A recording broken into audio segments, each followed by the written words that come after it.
Hello everyone, welcome back to my channel. कैसे हो आप सभी? उम्मीद कर रही हूँ आप सभी बहुत अच्छे होंगे, सेहतमंद होंगे, खुशहाल होंगे और अपना अच्छी तरह से ध्यान रख रहे होंगे। हम सभी मज़े में हैं और बड़ी गर्मियाँ हो गई हैं। गर्मियों की कुछ एक चीज़ें बहुत अच्छी लगती है हम सभी को। आइसक्रीम, कुल्फ़ीज़ एंड भापा डोई भी उसमें से एक है। मिष्टी डोई तो I love love love, but मैं आज बनाने वाली हूँ भापा डोई। और इसके लिए थोड़ा सा दही मुझे है ना एक्चुअली गाढ़ा करना है। उसका जो एक्स्ट्रा वाटर रहता है ना वो स्ट्रेन करना है। तो इसके लिए एक बोल के ऊपर मैंने छलनी लगा करके दही रख दिया है। इसको ढक्कन लगा करके फ्रिज में रख देंगे 1 से 2 घंटे।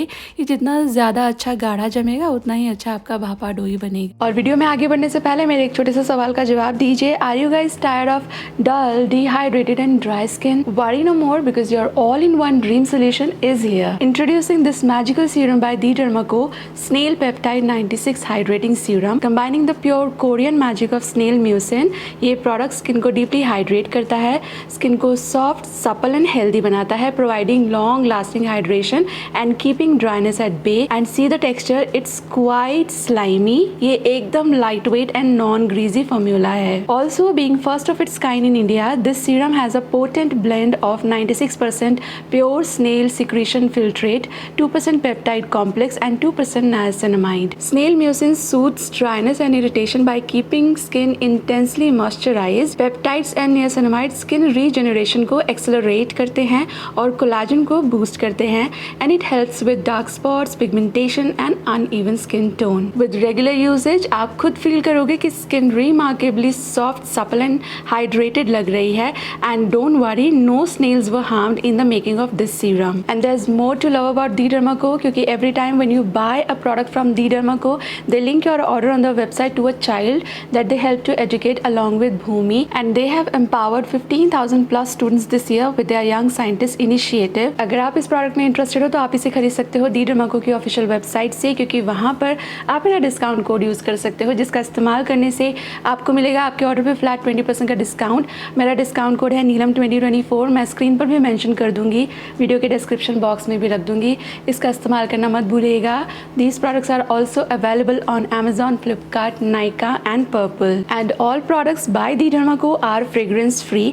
तो विदाउट एनी डिले व्लॉग को कंटिन्यू करते हैं। लिंक आपको मिल जाएंगे वीडियो के डिस्क्रिप्शन बॉक्स में।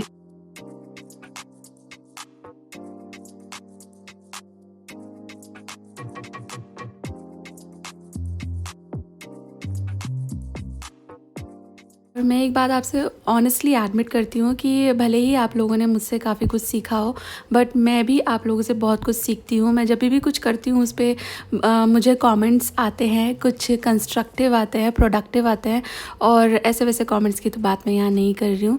तो आप लोग आपके कमेंट्स के ज़रिए मुझे काफ़ी कुछ अच्छा समझा जाते हैं। मेरे एक सब्सक्राइबर ने मुझे बताया था कि दी आपका जो ये स्टैंड मिक्सर है, why don't you try making ghee in that.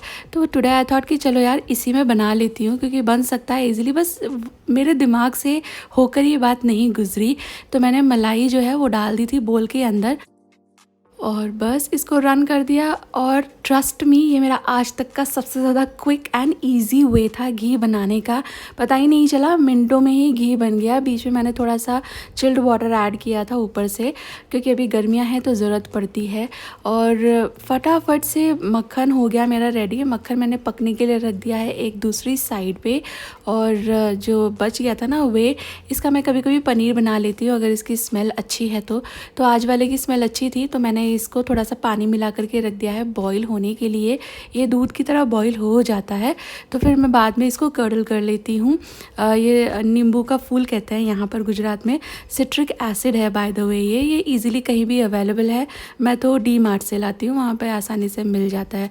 तो काफ़ी सारा पानी मिला करके रख दिया है मैंने सिट्रिक एसिड में, क्योंकि कम पानी मिलाएंगे ना तो बहुत स्ट्रॉन्ग मिक्सचर बनेगा और उससे जो पनीर बनता है ना वो सॉफ्ट नहीं बनता, वो कड़ा कड़ा सा बनता है। तो इसलिए उसको बहुत ज़्यादा डाइल्यूट कर लें। आप विनेगर का या लेमन जूस का भी इस्तेमाल करते हैं ना पनीर फाड़ने के लिए, मतलब दूध फाड़ने के लिए, पनीर बनाने के लिए, तो उसको भी बहुत सारा पानी में, मतलब जितना डाइल्यूट करके आप उसे डालेंगे उतना ही जो दूध है उसको कम शॉक लगता है और पनीर सॉफ्ट निकल के आता है।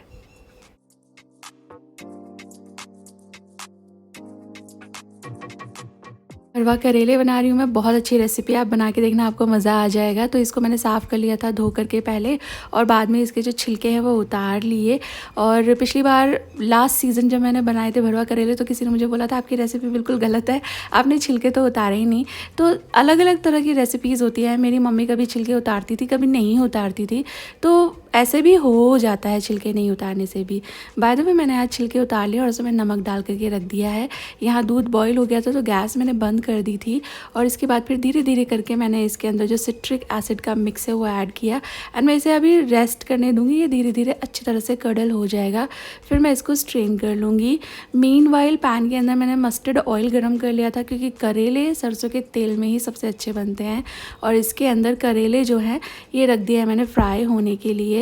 फुल फ्लेम पे ही फ्राई हो रहे हैं, ये बिल्कुल गलाने की इंटेंशन नहीं है, सिर्फ थोड़ा सा ये फ्राई हो जाए, थोड़े सॉफ्ट हो जाए, जिससे इसके अंदर स्टफिंग भरना आसान हो जाएगा।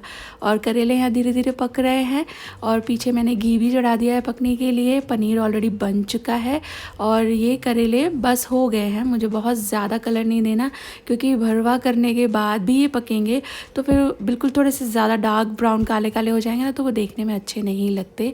मैंने इनको उतार लिया है, और ये जो पील्स थे जिसमें मैंने नमक लगा के रख दिया था ना, इसको अभी काफ़ी टाइम हो चुका है, तो मैं इसे धो लूँगी 3-4 पानी से, और अच्छी तरह से निचोड़ करके रख लूँगी, ये बिल्कुल कड़वा नहीं लगता है फिर।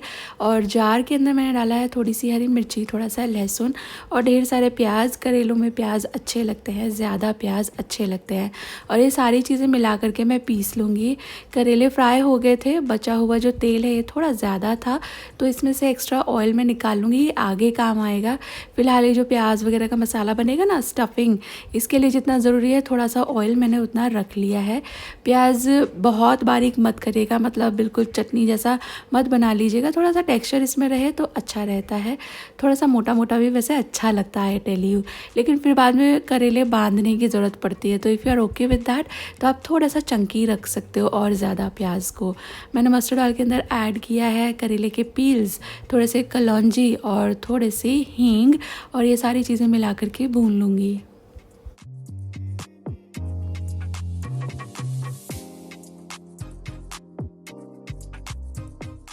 और जब करेले बनते हैं ना तो पड़ोसियों तक खुशबू जाती है, इतनी अच्छी इसकी खुशबू बनती है। तो इसके अंदर मैंने ना जैसे ही पील्स थोड़े से सॉफ्ट हो गए थे, वैसे तो वो सॉफ्ट ही थे, नमक लगा के रखे हुए थे, थोड़ी देर फ्राई करने के बाद ऐड किया था मैंने इसके अंदर वो प्याज वाला मिक्स। इसको भुनने में वक्त लगेगा, और तब तक एक कैरी थी छोटी सी, इसको मैंने छील करके तैयार कर लिया था, धोकर काट करके। तो फिर इसको भी मैं क्रश कर लूँगी, और ये भी मैंने बिल्कुल प्याज जैसी ही काटी है। ज़्यादा मोटे मोटे चंक्स रहते तो फिर वो कहीं कहीं ज़्यादा खट्टा लगता है खाने में।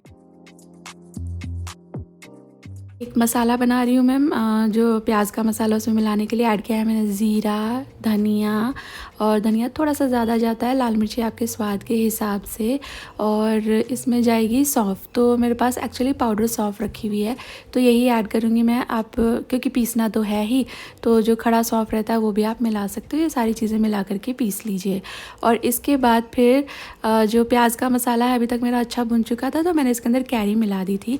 आप कैरी नहीं ऐड करना चाहते हो या अवेलेबल नहीं है तो आप यहाँ आमचूर मिला लीजिएगा, मतलब ये जो मसाले पीसे हैं ना अभी, इसमें आमचूर मिलाकर भी पीस लीजिएगा।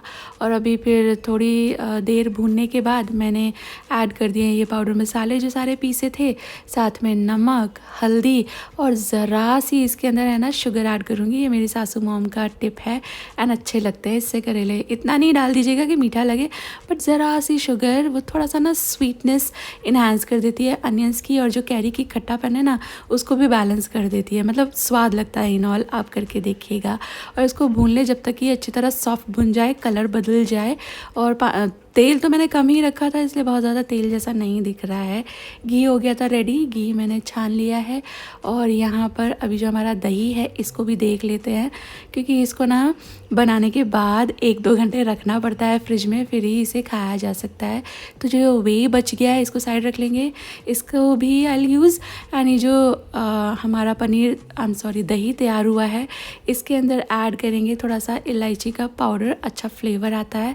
ऐड करेंगे कंडेंस कंडेंस मिल्क। अब कंडेंस मिल्क कितना इस्तेमाल करना है, जितना आपका दही है मोटा मोटी उससे हाफ़ आप कंडेंस मिल्क ले सकते हो। बट आपने दही कितनी देर हैंग किया है, यानी वो कितना गाढ़ा बना है एंड इनिशियली वो कितना खट्टा था, इस पे भी डिपेंड करता है कि आपका कंडेंस मिल्क कितना जाएगा। बहुत अच्छा गाढ़ा दही आपने लिया है और दही नेचुरली स्वीट है, ज़रा भी खट्टा नहीं है, तो फिर 1 कप दही, मतलब बिगिनिंग में 1 कप लीजिएगा। ये हंग कर्ड 1 कप नहीं, बिगिनिंग में जो कर्ड था वो 1 कप होना चाहिए। तो फिर आप इसमें हाफ़ कप कंडेंस मिल्क मिला सकते हो। बट मैं तो बोलूँगी कि जैसे हमारी दादी नानी सब कुछ करती थी ना, वैसे ही करिएगा, चख लीजिएगा। थोड़ा सा ये मिक्स बन जाए ना तो हल्का सा इसे चख लें, आपको आइडिया लग जाएगा कि आपके हिसाब से स्वीटनेस ठीक है कि नहीं। फिर उसी हिसाब से आप थोड़ा और कंडेंस मिल्क इसमें मिला सकते हो। एक बर्तन जिसमें बनाना है आपको भापा दोई, उसको ग्रीस करके रख लें and to be on safer side आप इसमें पार्चमेंट पेपर भी लगा सकते हो। कढ़ाई के अंदर मैंने पानी रख दिया था उबलने के लिए और एक स्टैंड लगा दिया था, और इसके ऊपर जो हमारा भापा दोई का मिक्स है, जिस कंटेनर में आपने मिलाया है, इस कंटेनर को अच्छी तरह सिल्वर फॉइल से रैप कर दीजिए और फिर इसको बेक होने के लिए रखेंगे। अब इसको कितनी देर बेक से मतलब स्टीम है मेरा, स्टीम होने रखेंगे। अब इसको कितनी देर स्टीम करना है ये भी डिपेंड करता है कि आपने, जैसे मेरा वाला जो डब्बा आप देख रहे हो ना, इसमें भापा दोई थोड़ी सी ऊंचाई में ज़्यादा है। आप और थोड़ा फ्लैट बर्तन लेते हो तो कम बनेगी ऊंचाई में, या और छोटा बर्तन लेते हो तो ऊंचाई में ज़्यादा बनेगी, तो फिर उसी हिसाब से टाइम बदल जाता है। फ़िलहाल मैंने इसको 20 मिनट के लिए रख दिया है स्टीम होने के लिए, मीडियम हाई टेम्परेचर पे, मतलब मीडियम गैस पे आप इसको 20 मिनट कर लीजिए। उसके बाद मैं आपको दिखाऊंगी कि आपको कैसे पता चलेगा कि ये रेडी है, आपको इसे फर्दर कुक करने की ज़रूरत है कि नहीं। मीनवाइल जो करेले हैं मेरे, इनको मैं स्टफ़ कर लूँगी। जो स्टफ़िंग है ना, ये ठंडी हो गई थी तो करेलों में मैं भर रही हूँ। इस स्टफ़िंग के अंदर हमारे वहाँ बहुत सारे जगहों पे, बहुत घरों में ना थोड़ा सा काट करके काजू और किशमिश भी मिलाते हैं, तो वो भी बहुत पसंद आती है। मेरे बच्चों को किशमिश बिल्कुल पसंद नहीं है, इसलिए मैं कभी भी नहीं मिलाती हूँ, पर आप ट्राई करना चाहें तो ट्राई कर सकते हो, वो अच्छी लगती है। और करेले मेरे छोटे छोटे से हैं तो मैं इनको बांध नहीं रही हूँ। आपके करेले अगर बड़े बड़े हैं तो आप उनको जैसे ट्रेडिशनली धागे से बांध देते हैं ना करेलों को भरवा करने के बाद, तो बांध सकते हैं। ये छोटे छोटे हैं, फटाफट से फ्राई हो जाएंगे, कोई टेंशन नहीं है, तो इसलिए मैंने नहीं बांधा है। और बस जो बचा हुआ तेल था, शुरू में हमने निकाला था, वो डाल करके गरम करके मैंने इसके अंदर करेले रख दिए हैं। ढक्कन लगा के इसे पका लेंगे जब तक डिज़ायर्ड कलर आ जाए, क्योंकि कुक्ड तो करेले और मसाला सब कुछ है ही। अलट पलट के हर तरफ से थोड़ी थोड़ी देर पका लीजिए, सुंदर कलर आ जाएगा तो आपके करेले रेडी हैं। इन्हें फ्रिज में रख करके हफ्ते भर तक लंच थाली में आप इंजॉय कर सकते हो। नॉर्थ में यही होता है, लंच में सबसे बड़ी त्रास होती है क्या बनाएं, इतनी गर्मी हो जाती है ना, तो तब थोड़ा रायता कर लिया या दाल कर लिया या सिर्फ करेले से ही रोटी खा लेते हैं, एंड ट्रस्ट मी अमेजिंग लगती है। टाइमर अप हो गया था 20 मिनट्स का, तो फिर मैंने ये जो बर्तन है निकाल लिया था कढ़ाई के अंदर से, but I will check it. अगर ये कुक नहीं हुआ है तो मैं इसे फर्दर रखूँगी कुकिंग के लिए। तो पहले मैंने साइड में टूथपिक डाली और ये बिल्कुल क्लीन आई, ऐसा लगा जैसे जली में से निकाल लेते हैं, एकदम क्लीन आती है।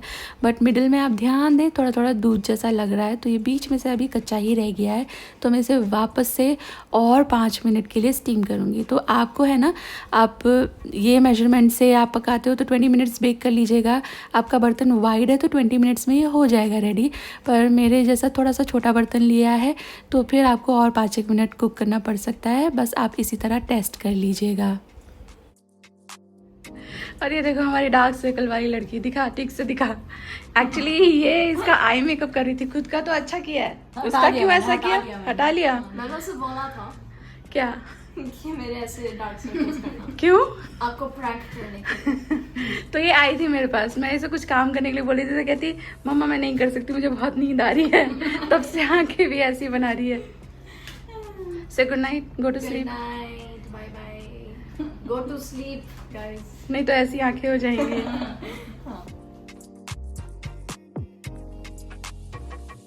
और फिर मैंने रोटी वगैरह बनाई, डिनर किया, किचन विचन साफ़ किया, और फिर मैंने पूछा सब लोगों से कि क्या वो लोग भापा डोई खाना पसंद करेंगे।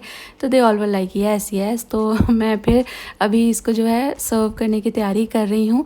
और इसको है ना, मैं वही बोल रही थी, आप चाहें तो to be on safer side थोड़ा पार्चमेंट पेपर लगा लीजिएगा, क्योंकि कभी कभी थोड़ी सी हैसल, थोड़ा सा टाइम लगता है मतलब इसे निकलने के लिए, पर निकल आती है। और इसके बाद मेरे पास है ना थोड़े से रोज़ पेटल्स थे। एक्चुअली मैंने पूजा के लिए रोज़ फ्लावर्स मंगाए थे, तो जितने इस्तेमाल हुए पूजा में हो गए, जो रिमेनिंग रह गए थे उसके पत्ते निकाल करके मैंने ड्राई कर लिया और उसको फ्रिज में स्टोर कर दिया है। और इससे है ना आप डिज़र्ट को डेकोरेट कर सकते हो। नेचुरली बहुत ब्यूटीफुल ये बन जाता है। एंड मैं आपको काट करके दिखा रही हूँ, नाइफ़ पे बिल्कुल भी नहीं चिपक रहा है। ये बहुत ज़्यादा स्वाद बना था। आप ट्राई कर लेना, बहुत ही लाइक मस्ट ट्राई रेसिपी है आज की। दोनों ही समर सीज़न के हिसाब से ट्राई करते हो तो मुझे बताना। फ़ोटो आप मेरे साथ शेयर कर सकते हो, मैं आपकी फ़ोटोज़ मेरी इंस्टाग्राम स्टोरीज़ पे शेयर करूँगी।